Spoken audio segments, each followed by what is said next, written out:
Hello, I am Mary Mason, President of the Friends of Old Dover. The Dover Days Committee, along with the Friends of Old Dover, also known as the Historical Society of Dover, are pleased to offer you a virtual celebration of our city's heritage. Dover Days began in 1933 by Mabel Lloyd Ridgely as a day with the storied houses and gardens of Old Dover.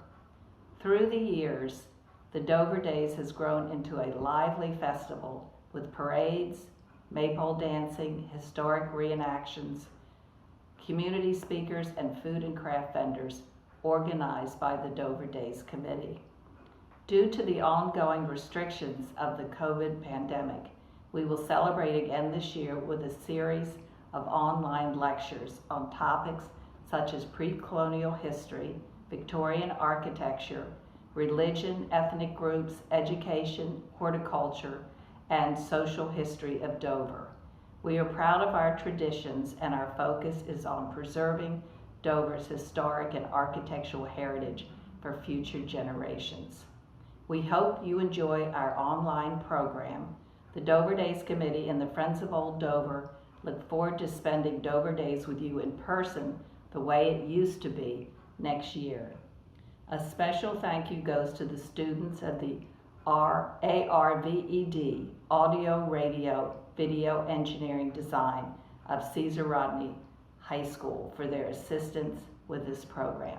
Religious heritage started in England in 1738 when John Wesley shared his philosophy of do all the good you can, by all the means you can, as long as you can. His brother Charles Wesley wrote, "Oh, for 1,000 tongues to sing," the next year to commemorate their conversion from the Anglican Church. Two lay preachers sent to America were Francis Asbury and Thomas Coke. Meeting in homes at so-called preaching stations and later becoming known as societies, Dover became a center for the early preachers. Kent County was especially supportive to the itinerant circuit of writing preachers. Chief Executive Caesar Rodney defended them with his political influence and made Francis Asbury a citizen of Delaware.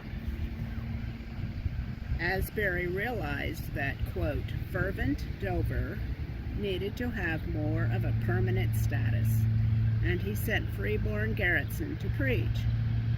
He is credited with organizing the Wesley Society of Dover on September 13, 1778. Realizing that a preaching house was needed, Vincent Lockerman donated the land at the corner of North and Queen Streets to the trustees.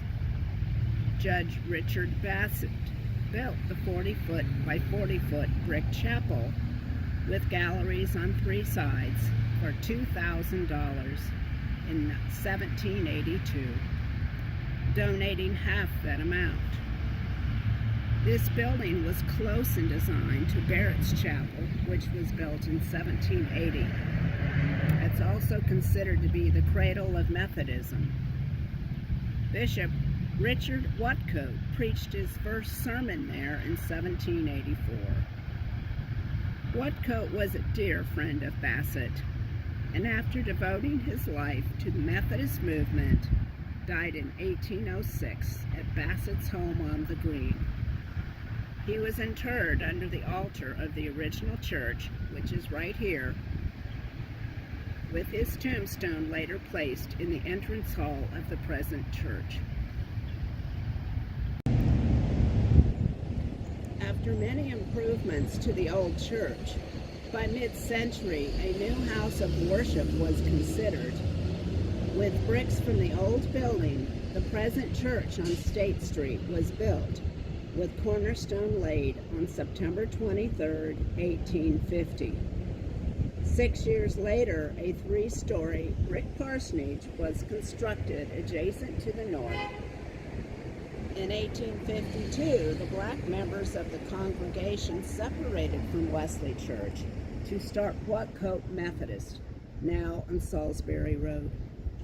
At this time in the mid-19th century, certain behaviors were prohibited, such as chewing tobacco or snuff during the service, and, quote, indiscriminate sitting together.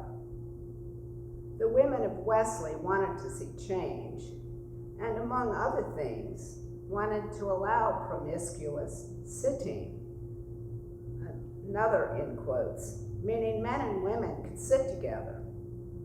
And in 1866, this was actually allowed. They also wanted an organ for music, citing that Methodism was founded in song.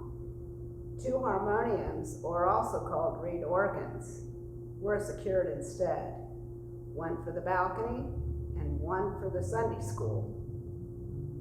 The first organ was installed in 1871 with the proceeds from a festival hosted by the choir. 2 more organs followed in 1907 and in 1960. The grand pipe organ of 1907 had large, colorful pipes behind the pulpit and the choir, some speaking and some decorative. In 1897, 19 Gothic-style stained glass windows were placed on the north and south facades with a round one on the front. Most feature memorials to colorfully visualize symbols of the faith. 2 of them on the north are in memory of the family of Dr. Annie Joan Cannon, who became a famous astronomer. She lived just a few blocks north on State Street. Our Wesley Methodist Episcopal Church merged with Grace Methodist Protestant Church, located on Governor's Avenue between Reed and Lockman Streets in 1948.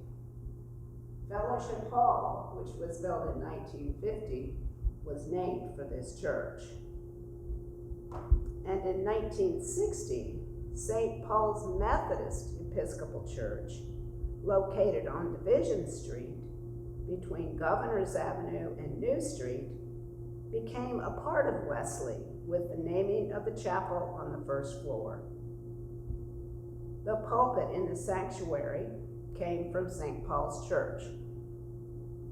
That's it right there. Major enhancements were the remodeling of the sanctuary in 1951 to create a divided chancel with decorative organ pipes removed.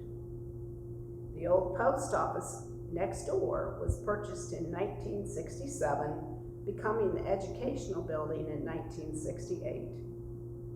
The properties on North Street, which are this way, with the subsequent demolition of the Arden building, were acquired in 1995 and is presently called the Student Ministry Center.